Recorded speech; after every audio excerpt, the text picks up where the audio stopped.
In 1966, Truman Capote was at the top of his career. He had just had great success with his novel In Cold Blood. In November of that year, he staged the party of the century at the Plaza Hotel in New York City. It was called the Black and White Ball, and only the top of the social calendar was allowed to come to this. So everyone wanted an invitation, and the few in the chosen included Lauren Bacall and Katharine Graham, and let's see, oldie Radziwell was there. Jackie didn't show up. I think she must have been on the yacht with Onassis doing something or another near Scorpios. So for this festive dinner, he spent a fortune on Taittinger Champagne, and the midnight buffet turned out to be chicken hash with spaghetti. So today I want to show you that original recipe for the chicken hash. En 1966, Truman Capote était vraiment un star. Il a publié son roman In Cold Blood.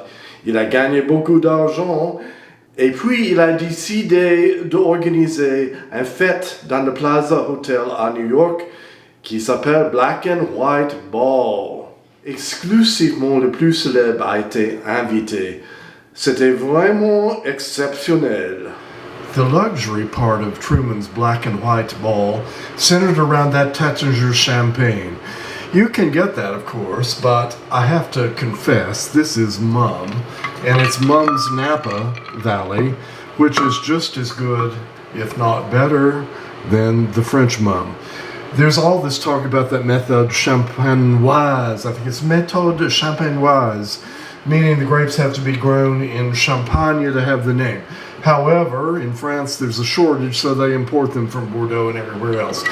If you're going to do that, you might just as well have California champagne grown by French vintners that know what they're doing in a better climate with better results. This is Mumm from California. The pecking order of the California wines tends to be Mumm, followed by, on top of that, a little bit better, is Chandon. And then the top one is made by Taittinger. It's Carneros. That's what it is. Anyway, Walmart sells that. Hint, hint.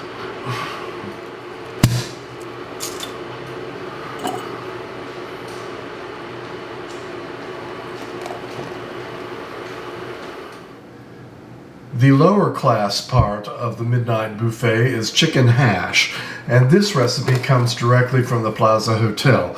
There is one that Ina Garten came up with, which is much more healthful, but it's not the original.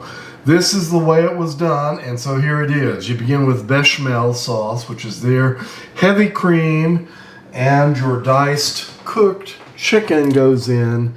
This needs to cook down until it loses a little bit of the moisture. That may be about 5 to 10 minutes, so we'll do that. This is simmering down, as you can see.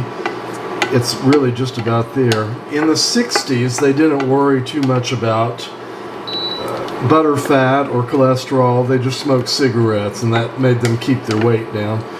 Anyway, there it is, and the next step is to add some sherry. So in goes the sherry. And then this is going to go in the oven for about 10 minutes. And while we're doing that, I'll make a hollandaise sauce, which is the last little bit of it. It wasn't rich enough yet, of course. Here is the hash hot out of the oven. And I have some hollandaise sauce, which I will just beat into this. Stir all of that up together, and it's to be served immediately. So this was the midnight buffet.